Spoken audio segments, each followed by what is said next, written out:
ભાવનગર ખાતે ધાર્મિક સ્થળ હટાવતા જ વિરોધ કરવામાં આવ્યો છે। મોટા પાયે હોબાળો નોંધાયો છે। ભાવનગર ખાતે જ્યાં દરગાહ હટાવવામાં આવી અને હટાવતા જ આ વિરોધ નોંધાયો છે। તો રેલવેની હદમાં આવેલ હતી આ દરગાહ અને આ દરગાહને હટાવતા જ વિરોધ થયો છે। ત્યારે રેલવે તંત્ર દ્વારા સમગ્ર મામલે કાર્યવાહી હાથ ધરવામાં આવી છે। કુલ 400 વર્ષથી જૂની દરગાહ હોવાની સ્થાનિકો દ્વારા દાવો કરવામાં આવ્યો છે। ત્યારે મુસ્લિમ સમાજના લોકો ઘટના સ્થળે પહોંચ્યા હતા અને વિરોધ કર્યો હતો।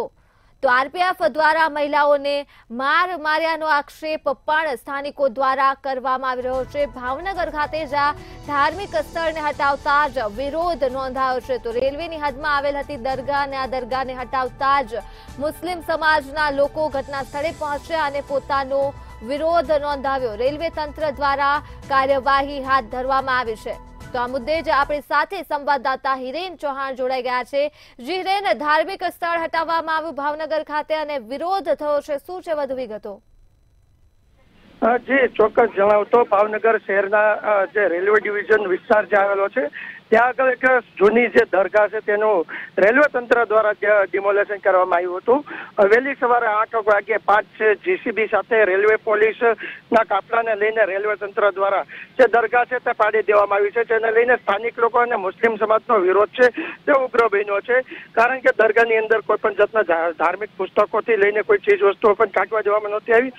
જોકે 15 દિવસ પહેલા નોટિસ આપવામાં આવી હતી, પરંતુ અવારનવાર અગાઉ પણ નોટિસ આપવાના લઈને સ્થાનિક દ્વારા કોઈ ધ્યાન દેવામાં નહોતું આવ્યું। ત્યારે આજ વહેલી સવારે રેલવે તંત્ર 5 જીસીબી લઈને દરગાહ ડિમોલેશન કરે છે। હાલ મોટી સંખ્યામાં મુસ્લિમ સમાજના લોકો છે તેનો વિરોધ થયો છે અને દરગાહની જગ્યા ફરીથી તમને ફાળવવામાં આવે તેવી માંગ ઉઠી છે। જી હિરેન, તમામ વિગતો બદલ આભાર।